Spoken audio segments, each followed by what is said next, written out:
souvent, les gens ils n'ont pas je dirais, le gut de dire, ben, essaye. Tu sais, si tu as un service à leur donner, tu penses que c'est le bon service, essaye. Puis s'ils sont bien servis, tant mieux. Tu as sûrement, certainement quelque chose à leur apprendre. Ils vont sortir de là gagnant des rencontres de 45 minutes, 1 heure. Puis le pire des cas, ils vont passer à toi dans 1 an ou 2. Fait que moi, je dis à tout le monde, tous ceux qui commencent, essayez. Moi, ça a fonctionné.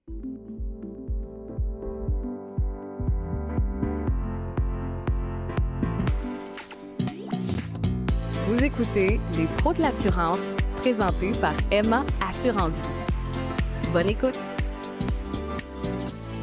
Épisode numéro 6 des Pros de l'assurance. Je vous invite d'ailleurs, à partir de maintenant, en fait, on a créé une adresse spéciale pour ceux qui veulent nous envoyer leurs commentaires, leurs suggestions, qui ont peut-être envie de participer au podcast, pourquoi pas. Les pros, avec un S, @gmail.com.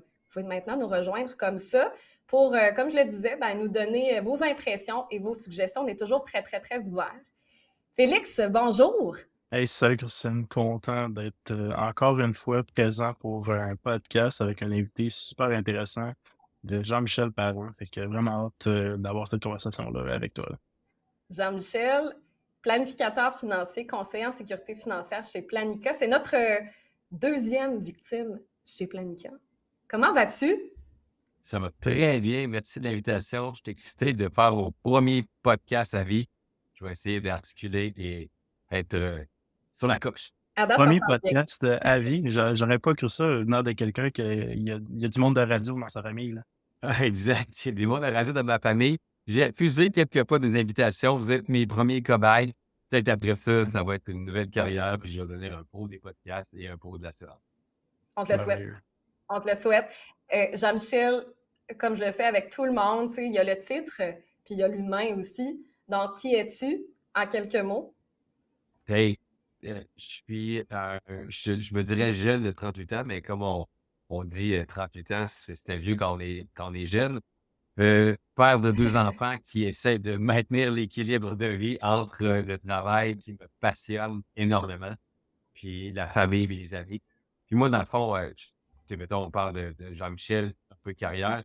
Je suis tombé dans la soupe quand j'étais jeune, du niveau management. Je gérais le budget de mes amis. Je gérais, en secondaire 5, j'ai fait un exposé sur les finances avec l'index chart. Fait que j'ai toujours trippé sur l'organisation, d'événements, puis organisation de ma vie, qui a fait en sorte que, être planificateur financier, tu planifies, fait que tu peux donner du service, puis tu peux suivre ça. Fait que je suis une petite bébite de même qui tripe son travail, puis qui tripe sur l'équipe de vie. Correct? Et la beauté de ce métier-là de planificateur financier, c'est que c'est un des rares métiers où c'est vraiment, vraiment utile dans toutes les sphères de ta vie. Tu l'appliques partout. Là. C'est merveilleux. Exact. Puis ce que tu faisais pour toi, Jean-Michel, tu as décidé de le faire pour les autres, finalement. T'en plais ça. Fait que moi, j'ai coaché les gens. En fait, j'ai pris tout le monde en début de carrière, j'ai pris tout le monde qui avait besoin de conseils, puis je leur disais, moi, si j'étais à ta place, je ferais ça. Fait que c'est un petit peu ça. C'est toujours, moi, si j'étais à ta place, dans ta situation, je ferais ça. Fait que, c'est un métier d'empathie, indirectement. C'est de mettre dans la place de l'autre puis de le faire. Malgré que j'ai souvent été dit que j'avais pigé tard dans le sac empathie, mais quand je me dis là, ouais, je suis empathique dans mon travail parce que c'est ça, un peu le principe. C'est ce qui fait en sorte que les gens aiment travailler avec toi, puis se dire, OK, j'ai été écouté, j'ai été compris, puis tu arrives avec des solutions. Félix, tu as un parcours similaire en ce sens où la famille ou l'héritage familial de ce business-là t'a aussi été transmis. J'aimerais ça vous entendre, les gars, sur l'importance que ça a eu dans votre carrière. Oui, c'est devenu une passion. Est-ce que ça l'était à la base? Si moi, je commence, mon grand-père faisait ça. Mon père faisait ça. Les deux ils ont fait un métier de conseiller, mais ont fait un métier de coach. Mon père avait géré une succursale SFL Montcalm. C'est un peu mon grand-père, en fait, c'est lui qui l'a parti. Et après, mon père, il a bâti un cabinet qui s'appelait Courvie, qui avait au-dessus de 500 conseillers là, à Québec, un des plus gros conseillers groupes financiers indépendants. Fait que les deux plus grands, mon père et mon grand-père, les deux ont fait du management et on fait du conseil, ce qui m'arrive là que, sans le savoir, j'arrive un peu les mains dans le soupe aussi, où je suis rendu là. Je tripe de faire un peu de management, grossir une équipe et de faire du conseil individuel vers les gens. Fait que j'ai la chance d'avoir des mentors. Ben, mon grand-père est décédé, mais 2 bons mentors parce qu'ils me donnent les conseils de l'autre. Fait que moi, comme je dis aux gens, j'ai ça dans le sang. C'est pour ça que je pense que j'ai la fibre là-dedans.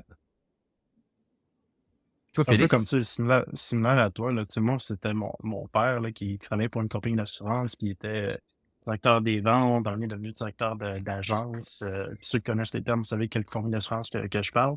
Il était en Abitibi-Témiscamingue, puis je pense que la région a grandi d'environ 500% dans ses 15-20 ans de mandat, puis il a ouvert plusieurs bureaux. Il a même scindé la région en deux, puis encore une fois en deux quelques années plus tard. Fait que ça, j'ai été vraiment dans la soupe d'eau, sauf qu'il y a eu des bouts, je sais pas pour toi, là, mais que moi, à l'époque, je trouvais ça malheureux de mon enfance. Il nous faisait faire, moi et mon frère, du porte-à-porte à l'âge de 12-14 ans pour aller chercher des consentements pour que lui et son équipe aient le droit de les appeler le soir. Fait que là, il fallait se trouver des techniques. On était rémunérés 10 de consentement. Fait que là, il a fallu qu'on se trouve nos premiers trucs de vendeurs. Fait que maintenant, on a juste dit la vérité. On a dit, garde, à chaque fois que tu vas me donner l'autorisation, ça coûte 10 piastres à mon père. Puis quand j'ai fait 100 piastres dans ma journée, j'ai le droit d'aller jouer. Fait que là, les gens, ils finissaient par remplir les consentements, puis on avait le droit d'aller jouer et faire des activités le fun après. Mais tu sais, c'est plusieurs années plus tard que tu te rends compte que tout ce bagage-là de conversation de finances autour de la table, de coaching au niveau de justement, tu sais, c'est quoi un bon vendeur? Tu sais, un bon vendeur, c'est pas quelqu'un qui va aller vendre un frigidaire à un Esquimau. Un bon vendeur, c'est quelqu'un qui va poser des questions sur le besoin. Ça fait combien de temps vous cherchez ça, une assurance? Est-ce que vous en voulez une en ce moment? Est-ce que tu as des conversations avec ta conjointe? C'est quoi tes besoins? Ça ressemble à quoi ta situation? C'est ça un bon vendeur à la fin. En fait, là, moi, j'ai eu le débat avec quelqu'un, là, un de mes mentors de 81 ans dernièrement, j'ai dit, t'es un bon vendeur, puis il était pas content que je dise qu'il était un vendeur. Il dit, je suis un conseiller. Je dis, mais il y a deux choses. OK? Faut qu'il y ait un bon vendeur, c'est quelqu'un qui transmet l'idée. Fait que dans le fond, c'est une bonne idée. Tu es capable de bien la vulgariser pour que la personne achète ton idée. Donc, j'ai ce concept-là pour toi. Regarde, c'est intéressant. La personne l'a compris, donc il l'achète. Donc, c'est un transfert d'idées.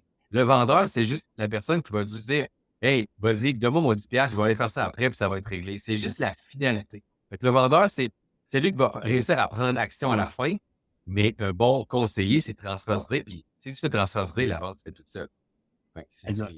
c'est le C'est là concept. que Je tu as trouve que l'air tout le temps d'une personne qui n'est pas pushy. Tu sais, tu vas être tout le temps quelqu'un qui va respecter ses clients, tu vas avoir des références à la fin. Ça facilite ta business plus tard. Là. Je fais vraiment beaucoup. Là. moi, tous les gens que j'ai rencontrés, puis tu sais, c'est des bons vendeurs, ils ont tous les mêmes réflexes. Même moi, tu es un bon vendeur, je dis non, je suis un bon conseiller. Mais tu sais, un va pas sans l'autre. Tu es un bon conseiller, t'expliques bien, donc les gens achètent ton idée. Ben, s'ils achètent ton idée, c'est parti. Puis c'est bon tu sais, c'est bon dans les assurances, mais c'est bon dans tous les sports de ta vie. C'est bon pour négocier avec ta femme, pour être sûr de planifier des activités avec des amis pour aller jouer au golf. C'est bon dans tout. Exact. Est-ce que tu as toujours été, tu dis, ben, je ne vais pas dire bon vendeur, un excellent conseiller? En fait, je veux savoir là, les débuts. Tu sais, première année, est-ce que ça t'a aidé, toi, d'avoir justement de la famille là-dedans? Penses-tu que ça a fait que pour toi, les débuts étaient plus faciles que pour En un fait, autre? j'ai fait ma technique en administration, mon bac en service financier, puis même pendant le bac en service financier, je ne savais pas où je m'en allais nécessairement avec ça. OK. J'ai été représentant, là, tu parlais, Félix, sur la route, j'étais représentant pour Microsoft puis Sirius, la radio satellite, qui m'a permis un peu d'aller jouer la source au Future Shop, des Canadian Tire, puis casser la glace. Puis avec le petit gars de 21 ans qui disait acheter de la radio satellite, c'était quand même quelque chose. Fait que ça m'a aidé beaucoup, un peu comme le porte-à-porte. Puis après ça, quand j'ai commencé, mon père avait son cabinet avec son équipe, puis il a dit, bon, ben, tu peux commencer dans la clientèle. Je dis, moi, j'en veux pas de ta clientèle, c'est un petit peu plus âgé, puis j'ai avoir du fun à travailler. C'était comme mon idée, c'est en avoir fait. Fait que j'ai fait ma liste de 100 noms, amis, prospects autour de c'est eux qu'il faut que je rencontre. Puis j'ai rencontré tout ce que je pouvais, je les appelais, puis j'ai rencontré. Puis un peu, le fait que j'ai fait c'est le porte-à-porte me permis d'être game, me dire, t'envoies un courriel, salut, je vais te rencontrer, ça dure 45 minutes, 1 heure, mais tu n'as rien à perdre, tu as tout à gagner. Fait que souvent, les gens ils n'ont pas je dirais le gut de dire, ben, essaye. Tu sais, si tu as un service à leur donner, tu penses que c'est le bon service, essaye. Puis s'ils sont bien servis, tant mieux. Tu as sûrement, certainement quelque chose à leur apprendre. Ils vont sortir de là gagnant des rencontres de 45 minutes, 1 heure. Puis le pire des cas, ils vont passer à tout dans un an ou deux. Fait que moi, je dis à tout le monde, tous ceux qui commencent, essayez. Moi, ça a fonctionné. Ça a approché mon discours, ça a approché mes concepts, ça a approché mes idées, ma façon de travailler, ma façon de faire des rencontres.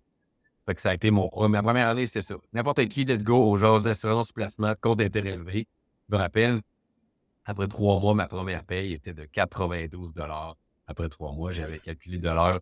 C'était pas très intéressant. C'est pour ça que j'avais gardé un peu le représentant du satellite de Microsoft à ce moment-là et conseiller en sécurité financière parce que alors, ça commence tranquillement, mais après ça, quand on passe le temps, ça va bien. Une autre chose que j'aurais à dire, c'est aux jeunes qui commencent, là, c'est 5 jours, 5 soirs, pendant 5 ans. Soit t'es mort au combat, soit t'es mort de rire. C'est un peu ça le concept de l'assurance. Let's go, on lâche pas qu'on avance. Ça, tu sais, j'aimerais peut-être juste revenir sur 2 points, là. Tu sais, le premier, là, 5 jours, 5 soirs, 5 ans. Ce qui est important, c'est pas juste en assurance, c'est dans n'importe quel type de Ouais. business que tu vas faire. Tu sais, des fois, on entend parler des gens, ah, je me suis trouvé un petit sideline, je vais juste faire ça 5 heures semaine, ça va donner des résultats. La réponse, c'est non. Pour être bon dans quelque chose, il faut que tu t'investisses, il faut que tu sois engagé jusqu'au bout. Tu sais, il y a une analogie, là, tu sais, la poule ou le cochon, là, tu sais, la poule participe dans le processus. Tu sais, il fait un œuf, puis l'œuf, ben, il peut être mangé. Le cochon, lui, il est complètement engagé dans le processus, là. Il laisse sa peau, là. Et c'est un peu ce concept-là, autant dans n'importe quel type de business d'entrepreneuriat qu'en assurance. Il faut que tu sois complètement investi. Puis l'autre chose, c'est le projet 100. Tu sais, moi, je me rappelle, un projet 100, mon père m'avait coaché à faire ça, puis il m'avait dit, tu sais, fais tes 100 noms de clients que tu aimerais avoir. Ça, puis au final, j'avais pris une feuille, puis j'avais mis 100 noms, mais sans trop réfléchir à ça. Aujourd'hui, quand je parle de projet 100, je dis aux gens, réfléchis à l'intention que tu as quand tu écris chacun des noms sur cette feuille-là. Il faut que ce soit des gens qui te ressemblent, des gens avec qui tu as envie de faire de la business, que tu comprends pourquoi tu écris le nom. Si moi j'écris Christine Baudouin, mais Christine Baudouin, elle a-tu une maison, elle a-tu des enfants, est-ce qu'elle me ressemble? Ça se peut-tu que, tu sais, parce qu'on est souvent la moyenne des 5 personnes autour de nous, mais la moyenne des 5 personnes autour de Christine, j'ai-tu envie de faire de la business avec eux tantôt? Fait que si tu as vraiment une bonne intention, puis tu veux savoir 100 noms, hey, là, t'es bien parti en business. Là, tu vas avoir une belle liste, tu vas avoir du fun dans chacun de ces rendez-vous-là, tu vas apprendre, tu vas faire grandir ton entreprise. Puis si à la fin, tu en as juste 50 parce que tu as vraiment eu une intention très, très claire, puis tu étais ultra précis, ben c'est good enough, tu risques d'avoir un bon départ quand même. Puis t'es rendu à 50, il en reste toujours un autre. Ça avance tout le temps. C'est un projet évolutif. Moi, parlant du projet 100, ce que je vais dire, j'étais allé dans une soirée de compagnie de fonds, comme on fait toujours quand on est au début, parce qu'on a du temps. Fait que là, je rencontre plusieurs, je serais vieux de la vieille autour d'une table, puis ils connaissaient mon père, et ainsi de suite. Puis dans ce temps-là, j'étais le fils à réel parent. Maintenant, j'ai un nom, un prénom. Mais dans ce temps-là, j'étais le fils à réel parent. Puis ils leur dit, hey, avoir 5 clients dans un an, ça se fait-tu? Puis ils ont tous dit, ben non, ça se fait pas, ben non, ça se fait pas. Ben moi, je suis sorti de ce soir-là, je disais, hey, je vais vous le mettre dans les dents que ça se fait avoir 5 clients dans un an. Fait que j'ai fait mes affaires, puis tu sais, sans me taper dans le dos, j'avais réussi le genre 18 juin de l'année à le faire l'année d'après. OK, j'ai rentré 100 clients en un an, puis tu sais, dans un créneau particulier en plus, tu sais, on a une clientèle particulière de professionnels de la santé. Fait que j'ai réussi à le faire. J'avais le goût de toutes les appeler, mais je me suis dit, ah, c'est correct. C'est peut-être leur mentalité. Une autre chose que je fais un lien avec ce que je viens de dire là, c'est une chose que mon père était fier, c'est de ne pas m'avoir embarqué dans une. Tu sais, te parler de succursales, puis de gens, tu sais, dans le milieu. Moi, j'ai été tout seul à mon cabinet. Ce que j'ai fait quand on a commencé, là, c'est on m'a donné quelques noms, mettons, des leaders d'industrie. Puis c'est avec eux que j'avais décidé, j'allais déjeuner. Puis ces gars-là, ils aiment leur job. Ils ont dit, OK, t'es encore le fils à Réal, j'accepte de te rencontrer. Fait que j'allais déjeuner avec eux autres, puis j'ai pris des trucs de eux, de leur forme, ça s'appelait qu'est-ce qu'ils aimaient, qu'est-ce qu'ils aimaient pas, leur cheminement. Mais ça fait que j'ai eu 4-5 gars en haut. Puis ça dit, c'est ça que je veux atteindre. En place d'atteindre le gars du corridor à côté, que lui, tu sais, il parle de sa grosse vente depuis 6 mois. Ben moi, j'ai fait, OK, il est top, ils ont fait ça. Moi, c'est ce que je veux faire, mais avec, mettons, peut-être plus d'équilibre que lui, avec peut-être plus de placement que lui, parce que j'ai de l'assurance. Mais tu sais, j'étais allé voir ceux en haut, et ça m'a vraiment aidé de ne pas regarder la masse, regarder en haut pour essayer de viser en haut. Tu sais, c'est une façon de faire. Mon top 100 a bien fait par rapport à ça.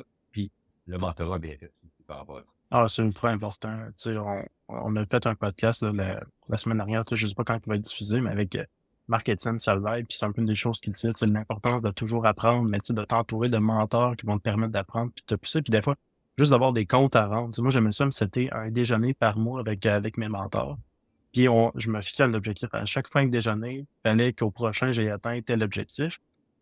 Des fois, je n'atteignais pas l'objectif, mais à cause que je l'avais, je voulais pas avoir l'air niaiseux devant lui au prochain déjeuner et dire ouais, j'ai rien fait, je me suis tourné les Oui. pouces, parti ailleurs, j'ai pas été focus dans ma stratégie, j'avais pas le choix de prendre des actions pour avoir l'air look good aux yeux de mon mentor, puis ça, c'est important. Hein. Parlant d'objectifs, tu sais, je travaille avec une équipe. Ben moi, pendant mes 5-6 premières années, je leur disais les objectifs. J'avais un fichier Excel complet avec à peu près, peut-être 20 à 25 objectifs. Nombre de prix dans la vie, nombre de prix dans la maladie grave, nombre de prélèvements automatiques, nombre de nouveaux clients, nombre de références qui rentrent. Tous les critères que tu peux avoir. Puis je mettais un chiffre. Puis aux 3 mois, je regardais. Tu sais, quand j'étais un peu off temps, un peu, ça va pas bien mes affaires, ben, il y avait toujours un chiffre qui était bien. Fait que ça me donnait un peu d'encouragement. Puis quand tu dis que tu montres à ton équipe, tu lis. Tu sais, si tu as un objectif, comme une résolution, tu as dit à la personne, sorry, buddy, là, ça n'arrivera pas. Là. Fait que c'est un peu le même principe des objectifs, comme tu viens de dire, que tous les jeunes dans le domaine devraient se fixer et suivre. Voilà. J'aimerais ça qu'on revienne. On est passé vite là, sur le 100 clients en un an. Puis tu as dit, moi, j'ai réussi. OK, ça a fonctionné, je l'ai fait. C'était un peu un challenge que tu t'étais donné parce qu'on t'avait dit que c'était pas possible. Si tu veux pas partager ta recette secrète, c'est correct. Mais mettons, peut-tu avoir un ou deux trucs qui ont fait que tu as réussi, toi, à faire ça? Parce que, tu sais, quelqu'un qui écoute dit, hey, moi aussi, tu sais, puis moi, je vais faire 150 en un an. Mais comment tu t'y prends? Ben, je vous dirais, quand on est. Je reviens sur l'empathie. Tous les gens que j'ai rencontrés ont aimé la rencontre, ils ont aimé ce que j'ai fait, donc ça a donné des références. On fait beaucoup de conférences, nous, dans nos bureaux, fait que ça nous donne des listes de noms, ça nous donne une chance de pouvoir aller faire la suite. Fait que c'est un petit peu ça qui est arrivé, c'est que ça arrivé dans une année qu'on avait quelques conférences de fait. J'ai réussi à contacter les gens, puis j'ai réussi à les rencontrer. Puis je dirais qu'aujourd'hui, ce serait impossible. En début de carrière, on a eu du temps. Tu sais, j'étais allé à Sherbrooke 22 fois, j'étais allé à Montréal 22 fois. Dans ces 6 mois-là, là, je faisais les retours pour aller voir les clients. Mon objectif, c'était de rencontrer le client. C'était pas pour faire une vente, c'est ben, avoir un nouveau client X, Y, Z, une petite vente, ouvrir un compte Manvie s'il fallait. C'était rencontrer le client. Quand tu travailles de cette façon-là, ben après ça, tu sèmes. Moi, ma job, ça a été de semer. Puis j'ai récolté plusieurs années après parce que ces fois-là, là, au début, là, je prenais des amigos là, pour aller à Sherbrooke. Je partais dans le dos, puis je faisais 20 piastres par personne. C'était plus payant, mes amigos en Europe. J'avais une diesel. C'était plus payant à faire l'aller-retour avec mon auto diesel, avec mes amigos à Sherbrooke, qu'à aller faire de l'argent avec des clients. Mais tu sais, ça a fait que j'ai juste focusé sur la bonne chose. Puis j'avais le temps aussi parce que j'avais pas beaucoup de demandes clients. J'avais pas beaucoup de clients. Fait que ça, tu sais, tu focuses, puis tu mets des objectifs, tu le fais, puis j'étais un peu de même de, tu sais, je dirais que tous les leaders de l'industrie sont un petit peu orgueilleux et compétitifs. Les autres sont peut-être pas capables de le dire, mais moi, je viens de le dire parce que je les connais. Puis je fais partie un peu de ceux-là. Tu sais, à un moment donné, on veut le faire, puis on veut livrer ce qu'on a dit qu'on ferait. Ça fait partie un peu de mes... important de comprendre, de comprendre, c'est semer en début de carrière, c'est important parce que c'est ça qui va comme mettre un peu la table pour tes prochaines années, puis comment ça va bâtir ton cabinet, ton équipe, que tu vas être capable de faire tes embauches tantôt pour faire grandir un peu ta business. Mais beaucoup des jeunes conseillers, des fois, ils vont se faire dire par la personne qui les a recrutés dans le domaine, tu vas voir sur une carrière, tu vas avoir une grosse maison, 2 portes de garage, tu vas pouvoir te payer une belle décapotable, un beau bateau, une maison en Floride, puis là, tu vas tout avoir. Mais ils se le font vendre comme ça allait être rapide d'avoir accès à ça. Tu vas te rendre là un jour, mais tes premières années, ça se peut que ce soit des années de vache maigre. C'est pas une année de vache maigre parce que tu n'as rien fait. C'est une année de vache maigre parce que tu as semé, mais tantôt, tu vas récolter. Fait qu'il faut que tu sois dans le mindset, justement, de dire, bon, ben, je fais peut-être pas beaucoup d'argent, mais comment je peux me trouver des twists? Moi, j'aime ça, là, l'histoire là, des amigos, faire des allers-retours. Là. Ça, c'est excellent. Là. Tu t'es dit, bon, ben, s'il fallait que je paye l'aller-retour moi-même, puis avec l'argent que je fais avec mes clients, à la fin, je vais avoir un problème de budget. Fait comment je peux réussir à rentabiliser les graines que je vais aller semer à Sherbrooke, à Montréal, pour qu'à la fin de l'année, ben, au net, j'ai pas perdu au change. Hey, les amigos, là, c'est pas être des futurs clients. Il y en a une qui a 100%. viré un client, puis il y en a une qui a viré une graphiste une fois. Ça a été notre graphiste chez Planiga pendant peut-être 7-8 ans. Puis je l'avais trouvé amigo, là. Fait que, tu sais, à un moment donné, puis ça tient réveillé quand tu reviens tard le soir. C'est quand même le fun aussi. Fait que, je suis vraiment d'accord avec ça. Moi, j'adore cette anecdote. J'aimerais ça en entendre plus. Je sais que tu as quelques moments malaisants Jean-Michel, dans ta carrière jusqu'à maintenant? Ouais, j'ai des moments malaisants, j'en ai beaucoup parce que je suis quelqu'un d'ultra transparent. J'essaie de les oublier pour vrai, là, parce que tu sais, souvent, tu sais, mes, ma bouche va plus vite que ce que je veux dire. Ah, j'ai pas vu ça. Puis mes clients, je les prends comme si c'est des amis, c'est mes frères et sœurs. Fait que, tu sais, des fois, le filtre, il descend un petit peu, puis il descend un petit peu trop vite par rapport à ça. Fait que, tu sais, j'ai je je pense que je peux pas vous dire les moments malaisants, mais tu sais, en vous disant que j'étais allé un petit peu trop vite dans mes paroles, des fois, j'ai passé des clients, puis je les ai perdus, puis ça m'a fait perdre des nuits de sommeil. Puis, c'est pas mal ça. J'ai pas, j'en ai j'en ai trop de moments malaisants pour pouvoir embarquer là-dedans, mais c'est tous des moments malaisants que je suis pas fier de dire puis qui va se calmer. Mais souvent, je dis, j'ai trop parlé. J'ai des défaites au début de la clôture entre clients et amis. Puis ça m'a aidé à Hum. grandir par rapport à ça. Ce qui fait qu'aujourd'hui, regardez, je vous l'ai dit pas, j'ai grandi et j'ai appris. Ils Ah, sont mais c'est quelque derrière chose à toi. comprendre, tu sais. Je pense que dans ton style d'humain, puis quand tu veux bâtir ta clientèle, tu as envie d'être avec des gens avec qui tu as le goût de partager, de créer un lien qui est humain à la base. Puis ça, je pense que ça fait de toi d'un conseiller qui est vraiment différent. Tu sais, il y en a plein de types de conseillers. Tu sais, on a parlé avec ton associé Charles. Mais Charles, il y a un style qui est complètement différent. Puis on parlait avec d'autres bureaux à Québec là, qui font des clientèles smart, qui ont des styles vraiment différents. Puis au final, il y a tellement de types de clients que tu vas trouver chaussures à ton pied. Fait que, tu sais, il faut que tu respectes ton style aussi. Fait que, tu sais, oui, ça fait partie des. T'es quelqu'un qui va dire les choses, qui des fois va franchir la clôture, mais je suis convaincu que ça t'a amené autant de positif que de Ouais. négatif. Après ça, c'est que Exact, tu tournes down le négatif, puis tu renforces le positif. Fait que là, ça, c'est un apprentissage de carrière. exact. Oui, ça prend du temps, mais c'est important Ben, aussi de tu se sais, respecter là-dedans. les gens, j'aime ta franchise, puis à quel point tu es direct. Ça veut tout dire. Tu sais, votre scanner, ils savent exactement, ils ont leur juste par rapport à ce que je veux dire, mais c'est ce qu'il y a aussi. Tu sais, puis on parle de nos clients nous ressemblent, et à 5 clients de quelqu'un. Tu sais, moi, j'aime beaucoup courir, mais j'ai quelques clients avec qui je dois courir le bon genre. Fait que nos mises à jour, là, trimestrielles ou 6 mois, on les fait en courant. Fait que c'est notre façon de faire. C'est qui se ressemble un peu, ça ressemble par rapport à nos clients. Mon associé que vous avez entendu parler, et moi, on a fait beaucoup de conférences ensemble. En fait, au début, on était compétiteurs. On s'est dit, tant qu'être compétiteurs, pourquoi ne pas être alliés, vu qu'on était très complémentaires, moi et lui. On a fait des conférences ensemble. Si vous saviez sur les clients qui sortaient de là, on aurait pu dire, lui, il va être avec Charles, lui, il va être avec Jean-Michel, par rapport à la Ouais. personnalité, par rapport à la façon qu'ils veulent être approchés par leurs conseillers, puis vu qu'on est différents, puis ça, les autres intervenants dans ces clients-là voient la différence entre ma clientèle et la sienne, tandis qu'ils ont les mêmes professions. Fait que c'est quand même, c'est fascinant à quel point, en une conférence, c'est genre un peu, je veux Jean-Michel, ou je veux Charles, ou je veux pas voir tout. Donc, au-delà C'est vrai. au-delà des quelques malaises, ce qu'on retient de ça, c'est quand même qu'on est plus gagnant à rester soi-même, finalement.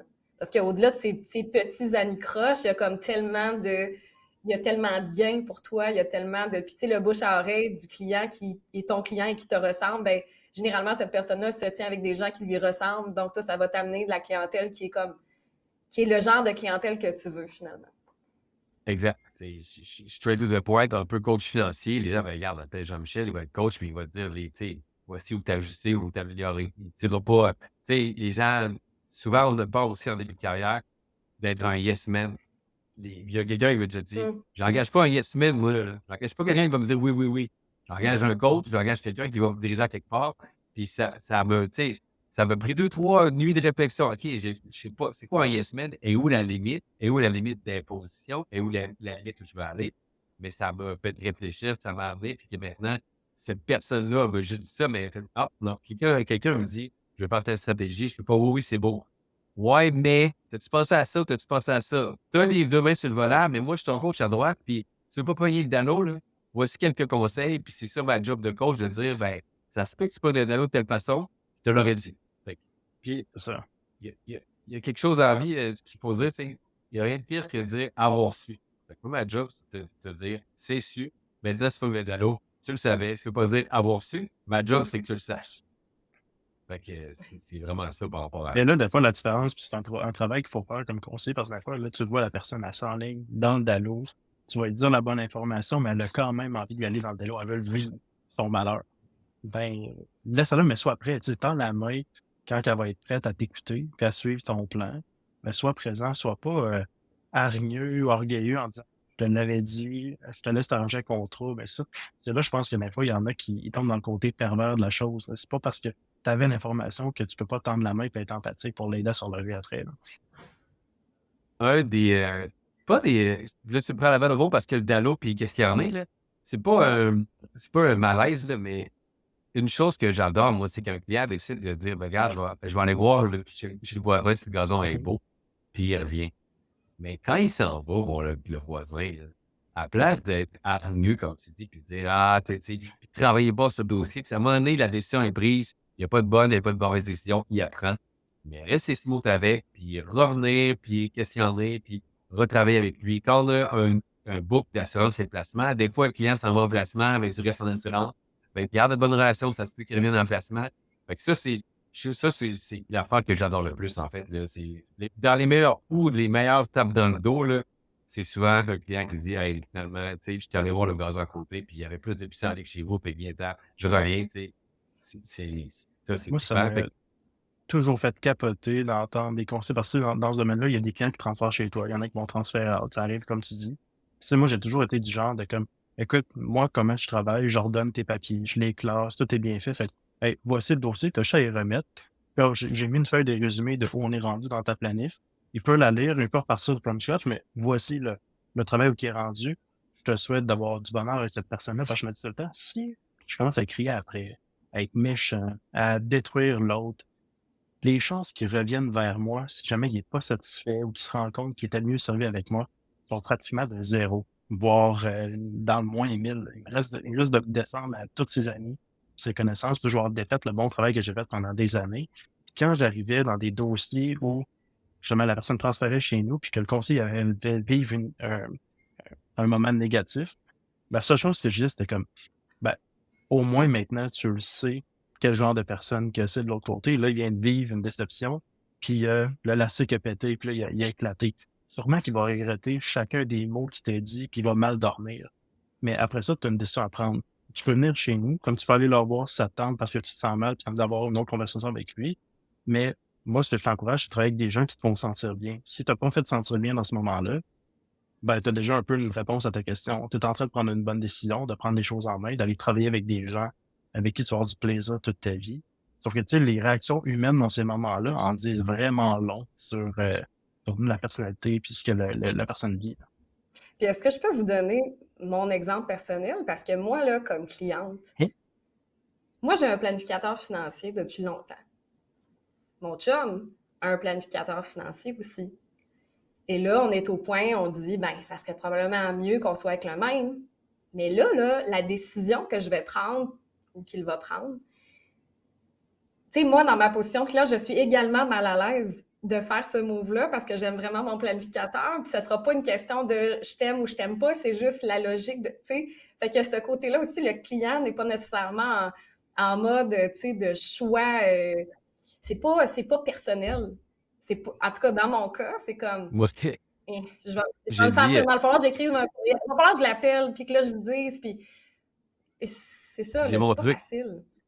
Moi, j'ai dit aux gens, je dis, tu sais, tu me dis que c'est ton beau-frère ou c'est ton cousin qui commence à date, tu veux l'encourager, je vais être parfait. Fait que si un jour tu veux changer de côté, tu as juste à me dire ça, puis je vais être super content pour toi, pour que tu l'encourages. Fait que t'as juste dans le bon pas qu'il décide à lui dire, salut, mon Oui, mais, beau-frère vient de commencer, on va vous payer. Il saura pas que tu vas être ouais. celui de ton chum. Tu sais. On appelle ça un mensonge sympathique.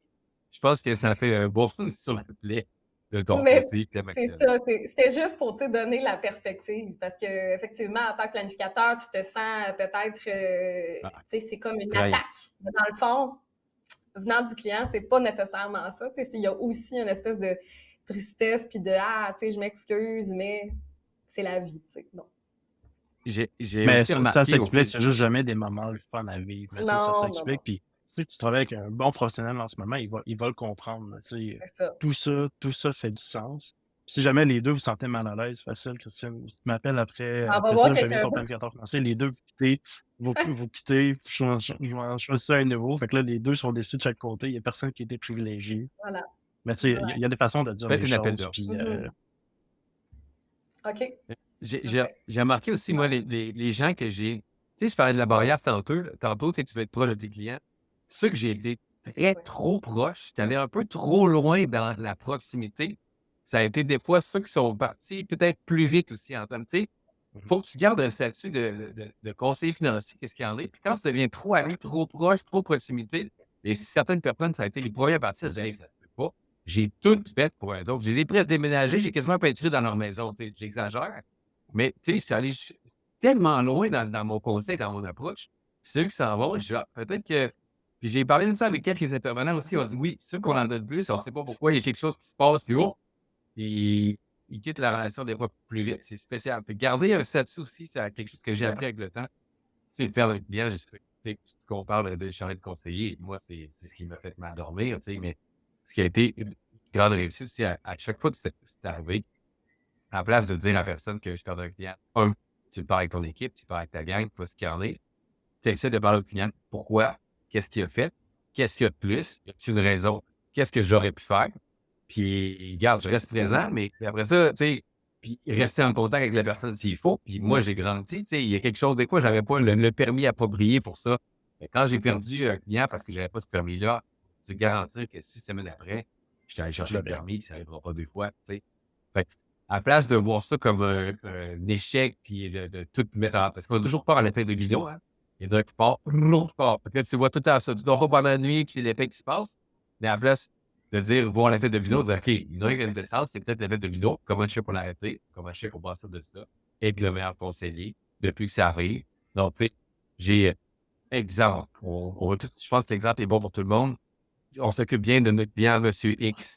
Monsieur X qui est notre bon client ou Madame X, mais on fait ci un peu son conjoint depuis plusieurs années, puis il nous a déjà vu le conjoint, mais on fait ci, puis là, la mise à jour n'arrive pas. Ben, monsieur, madame le conjoint, finalement, dit, hey, ça me semble que ma blonde a 22 d'appels par année, puis moi, je n'ai un. Ah, ça marche pas. Ben là, j'ai décidé d'ajuster ça avec mon équipe parce que j'ai perdu un client parce que c'est ça qui est arrivé. Ben, je l'ai ajuster. Tu sais?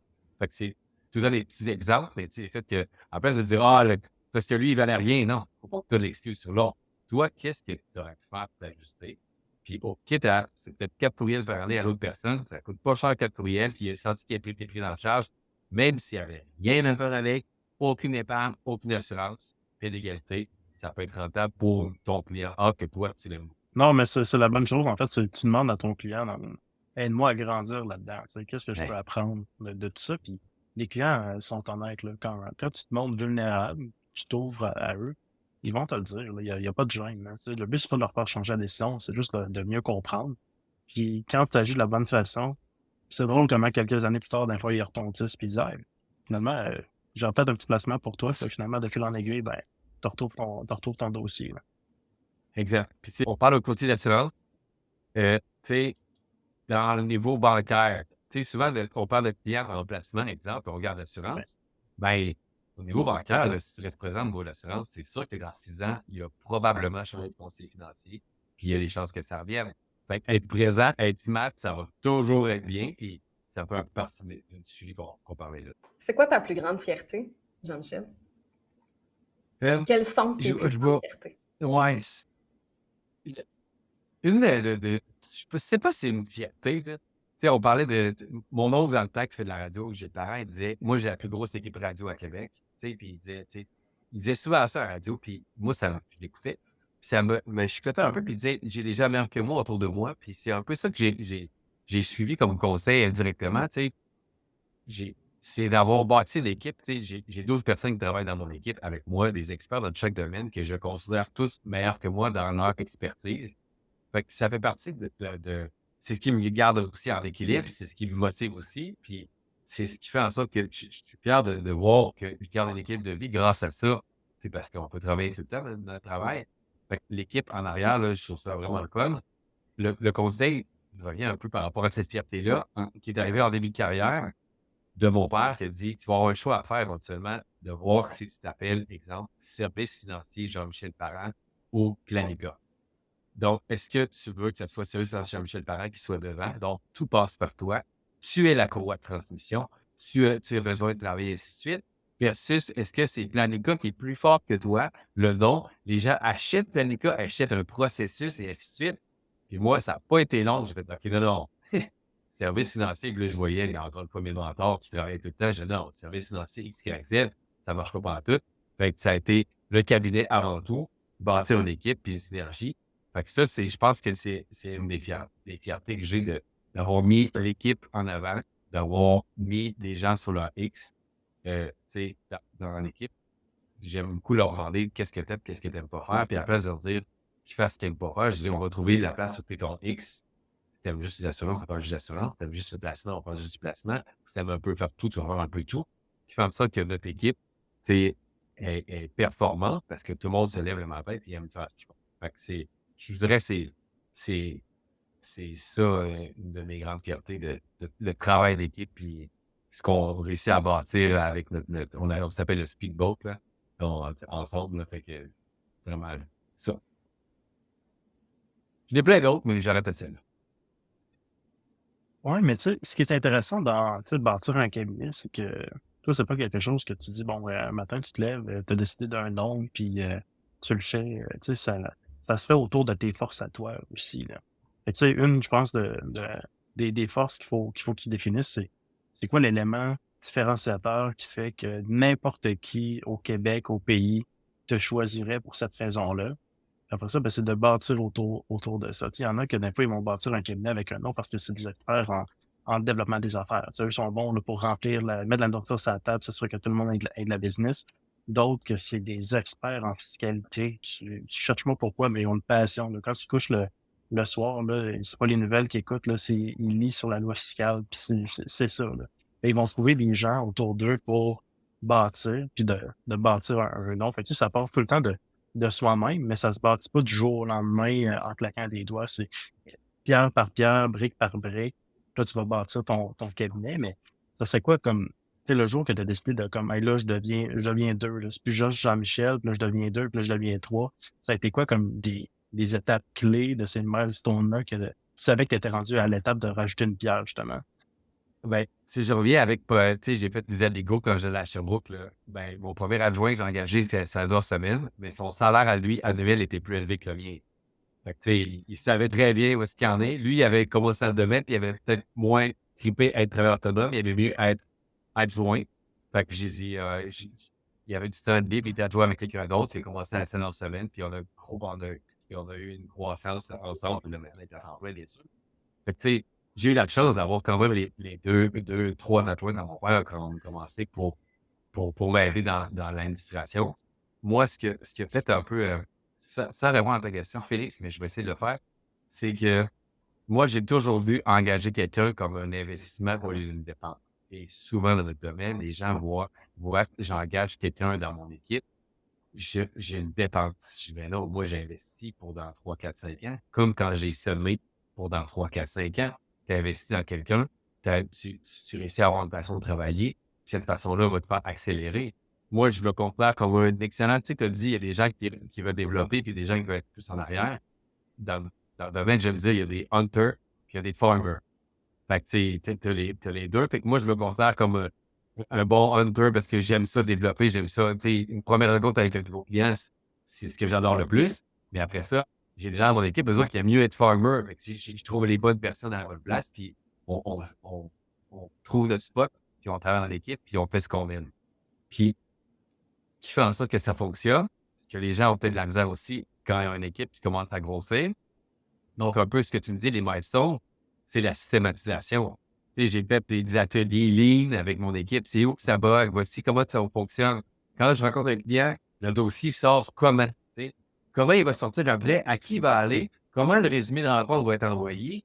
Qu'est-ce qui va être envoyé au client? Quel rappel va être fait? Qu'est-ce qu'il y en a? Fait que, tu sais, on a fait des ateliers pour systématiser ça, pour faire en sorte que, tu sais, il n'y ait pas de back and forth, puis ça revienne en avant, en arrière. Ah oui, mais qu'est-ce qu'il y a dit au client? Qu'est-ce qu'il y en a? Fait que maintenant, tout est systématisé dans la façon de travailler, qui fait en sorte que tu es capable de scaler la business. Puis c'est un peu ça l'objectif en fait, c'est pas l'objectif de tout le monde. Ça, c'était mon objectif. C'est ce que j'ai appris. C'est tu vas avoir un adjoint, voici ce qu'il y en a, puis tu peux faire tes affaires. Mais moi, ça fait partie un peu, de mes fiertés, d'avoir réussi à scaler ça d'une façon systématique, puis garder l'image, garder la proximité des clients, parce que moi, ce que j'aime, c'est être devant le client. Mais c'est sûr que Il y a des choses que j'aime un peu moins faire, mais il y a des gens qui aiment dans ça faire dans mon équipe, fait que j'aime bien leur laisser faire ça. C'est un couteau un peu à deux tranchants, tu sais, le fameux suivi, tu sais, puis chacun va avoir une idée de comment faire un suivi qui est adéquat avec ses clients, mais c'est le meilleur outil du vendeur, tu sais, si tu as un bon suivi, puis tu as des bons systèmes, puis que tu es sharp, puis tu respectes ta recette constamment, les résultats vont suivre.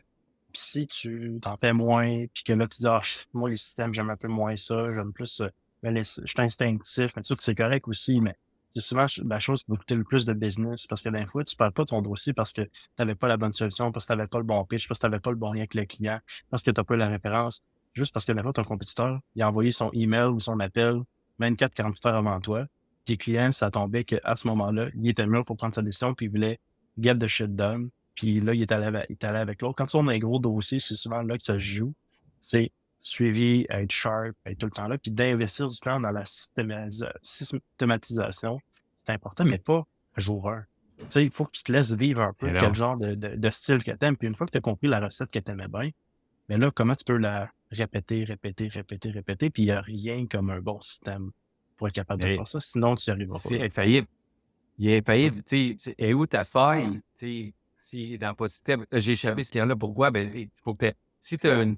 En fait, moi, j'en dormais pas des fois en me disant, hey, là, je vais-tu échapper tes clients, telle affaire, tel prospect? Pourquoi? Mais il faut que tu trouves une façon de toi de dire, OK, je suis confortable dans l'approche que je donne, puis dans ma systématisation, puis, tu sais, dans la prochaine. Si tu fais plus d'assurance, ben, peut-être que ça va être dans un an, je te rappelle, à chaque mois de mars, mais si tu fais de l'assurance et du placement, ça va être différent. Comme tu dis, chaque business est différent. Chaque personne a son identité. Peut-être que les gens vont dire, tu me rappelles quand tu es disponible, moi, je n'aime pas ça t'appeler. Peut-être. Ou moi, le conseil que j'ai à tout le monde, c'est quand tu finis avec ton client, salut, ma prochaine note, c'est telle date, pour telle raison. Est-ce que ça te convient? Donc, est-ce que je respecte tes attentes envers moi? Puis ça se peut que même là, il va te dire, hey, non, c'est trop loin, j'aimerais ça que tu me parles de telle affaire à telle date. Ben, il vient de te faire une note, il vient de te dire de qu'est-ce qu'il avait besoin à telle date. Let's go! Pose des questions, puis tu vas voir, tu vas mettre ça dans ton agenda, mais tu sais, sois sharp. C'est plusieurs systèmes, tu sais, c'est pas juste un seul système qui est gros, qui est compact. C'est plein de petits systèmes qu'il faut que tu respectes, tu vas appliquer à différents clients. Tu sais, j'ai une anecdote qui est pas la mienne, mais que j'avais entendue. Je suis sûr que tu as déjà entendu des anecdotes similaires, moi, Jean-Michel, là. Mais le fameux conseiller qui, à tous les matins, il ouvre le journal. Puis là, il lit le journal. Puis là, il essaie de voir, bon, c'est quoi les opportunités dans sa région. Puis les journaux locaux, là, souvent, on l'oublie, mais c'est encore une source intarissable de bons clients, de belles opportunités. Le conseiller en question, il était dans grande région de Québec.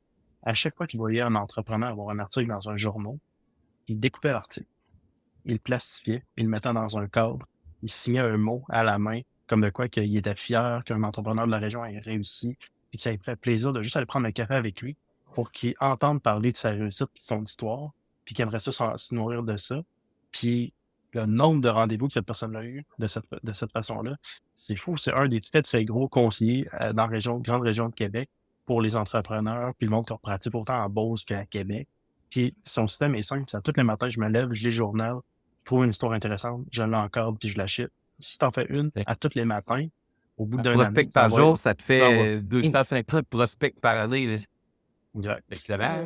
Sa liste de 200, lui, est faite. C'est juste un système, là, il a fait ça pendant 30 ans. Là, imaginez, là, 30 ans, là, dedication. Puis là, il a réussi, là, il a fait des millions. Là, mais il lâche pas son système, puis il va toujours le faire. Puis c'est une des choses qui fait sa réussite, puis pourtant, c'est ultra simple. Là. OK, ben, j'ai une question par rapport à ça, là, les systèmes. Tu sais, on parle beaucoup de, justement, un conseiller a fait ça. Toi, Jean-Michel, tu dis, ah, moi, mon truc, c'est... Donc, c'est toutes des choses que tu fais... comment dire, tu dois y réfléchir, c'est la touche humaine, finalement, à tout ça. Qu'est-ce que tu penses de la technologie là-dedans? Quand on amène, là, tu sais, on va parler d'actualité, même notre cher ChatGPT, puis tout ça, là, tu sais, comme, ça a-tu sa place? Comment, fais-tu confiance à ça? Moi, j'ai toujours, il y a deux écoles de pensée, hein, tu sais, est-ce qu'ils vont nous remplacer ou pas nous remplacer ou qu'est-ce qu'il y en a? Moi, j'embrasse la technologie parce que je me pense que je vais pouvoir systématiser encore plus grâce à ça. Tu sais, je vais pouvoir, tu sais, exemple, là, ton client qui t'envoie un courriel qui dit comment donc je peux avoir mes accès par Internet? Ben, il faut quand même que tu génères un courriel, tu l'envoies. Mais je pense que la technologie va vous aider à systématiser, augmenter le service à la clientèle, faire des trucs, faire plus de réponse rapide ou, tu sais, des jobs que, tu sais, répétitifs, mais que si pour le clientèle, il est assez adapté, puis si on offre une valeur ajoutée, donc du bon coaching, une belle présence de client, moi, je pense pas que c'est, tu sais, les robots conseillers vont nous détrôner. Pour ça, moi, je trouve ça vraiment cool. Je pense que chaque conseiller doit avoir son robot conseiller à côté, à son image quasiment, éventuellement.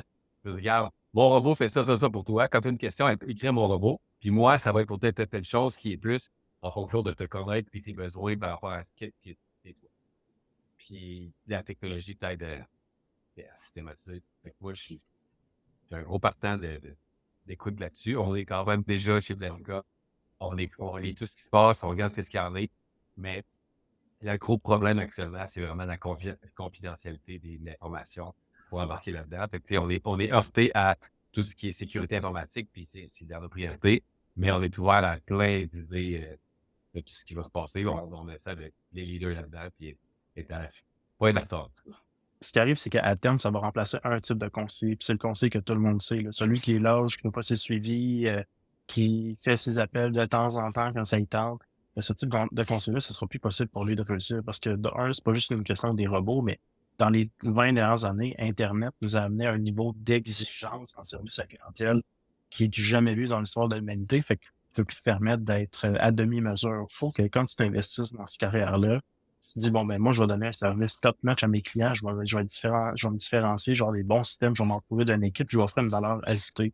Parce que si t'es juste là pour être un livre de produits, quand le client arrive avec son propre bon de commande, tu sais, by the way, ça arrive pas souvent qu'un client arrive puis il t'appelle puis il dit, moi, je veux tel produit, tel montant pour tant d'années, etc. Ben, t'auras juste, le client va aller sur Internet, c'est bien plus facile de faire cette transaction-là. Mais les conseillers comme justement Planka, comme ceux qu'on a sur le podcast, qui s'investissent dans leur carrière pour offrir de la valeur ajoutée, comment tu veux qu'un robot remplace ça? Un robot ne remplacera jamais Impossible. l'empathie qu'un humain peut avoir envers un autre, là. Fait que, tu sais, le client Ouais, va puis aller on voir revient à Emma en l'empathie. premier. Fait qu'il va aller voir Emma en premier quand il va avoir besoin d'aide par Internet s'il n'est pas satisfait d'un conseiller. Puis moi, je vois Emma comme un outil tu sais, complémentaire à ce que je peux donner. Fait que, tu sais, je ne vois pas ça comme un compétitif, mais vraiment pas. Là, tu sais. Hey, va voir sur le site d'Emma, tu peux avoir beaucoup d'informations, tu vas avoir les assurances qui font comme ça. Et qu'est-ce qui s'en vient pour toi, Jean-Michel, dans les prochaines années, là? Qu'est-ce que tu as en tête? C'est quoi tes projets? Je vais vous dire là, ce que je dis à beaucoup de monde, puis ça n'a pas bien si ça en vient, mais si je lis le futur, là, puis j'ai vraiment une chance sur 2000 que ça arrive, mais c'est un peu une anecdote.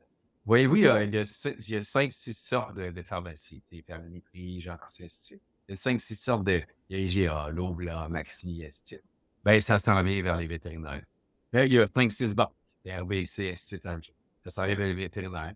Ça s'en vient que ça va s'en venir chez les dentistes. Mais je pense que dans les services financiers, ça va se faire aussi. Ça va pas se démocratiser, mais ça va se consolider de plus en plus vers les conseillers, je dirais sous-sol, là, mais ça n'a pas rapport, mais tu sais, c'est ce que je veux en dire. Le conseiller unique avec son adjoint qui fait juste ça, puis, tu sais, d'après moi, ils vont avoir de la misère dans les prochaines années. Ça va être, les noms ça va se démocratiser.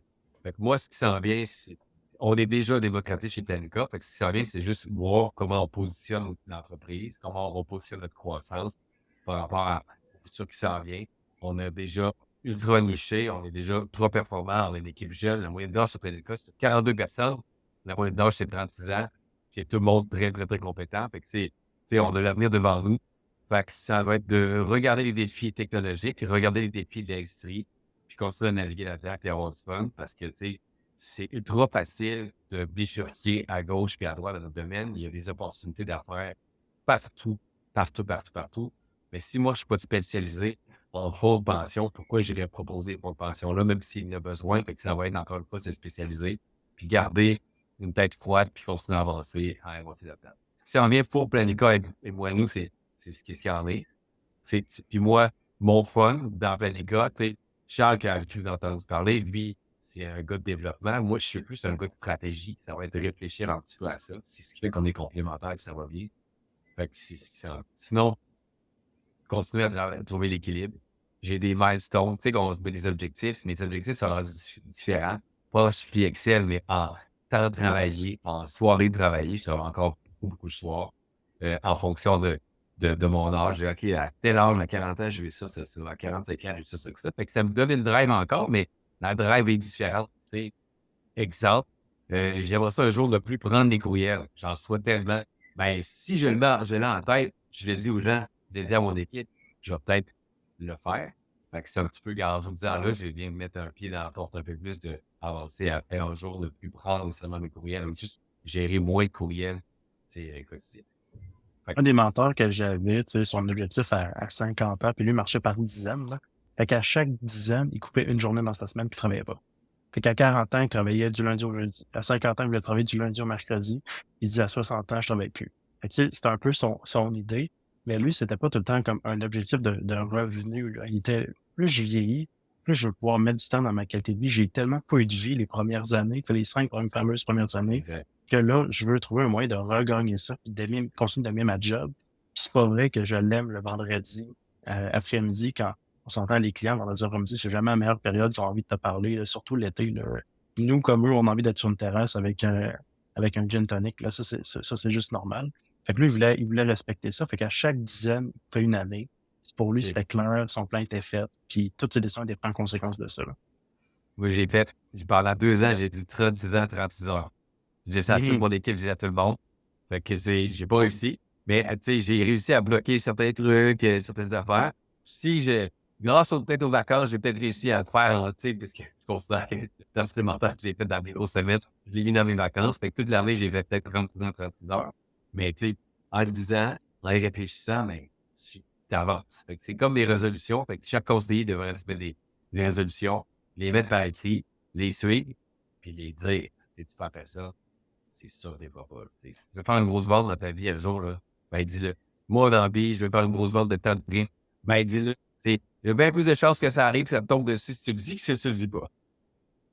Commit publiquement. Ça, c'est un life hack là, pour n'importe quel objectif. Là. Ils appellent ça, c'est quoi, manifester? C'est comme le dire haut et fort, en parler au plus de monde possible pour rendre ça réel plutôt que juste dans ta tête. J'ai une dernière question, Jean-Michel, parce que c'est ça. Malheureusement, il faudra se quitter à un moment donné. On pourrait parler pendant des heures. Tu parlais de course à pied. C'est une de tes passions, je pense. Tu fais de la course. Quand tu cours avec des clients, là, est-ce que tu les laisses te dépasser?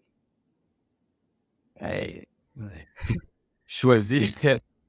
Oui. En fait, oui. Je leur laisse toujours un petit pied en avant pour garder leur pace. OK. Parce que, tu sais, Parfait. oui, c'est ce que je fais. Je saute pas la barrière. Mais le dernier 100 mètres, je suis devant. That's it. Tu te donnes.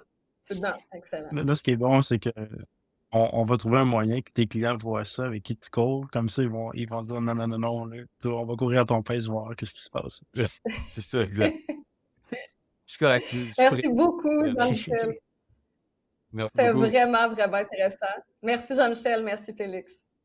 Salut. Merci, Jean-Michel. Merci.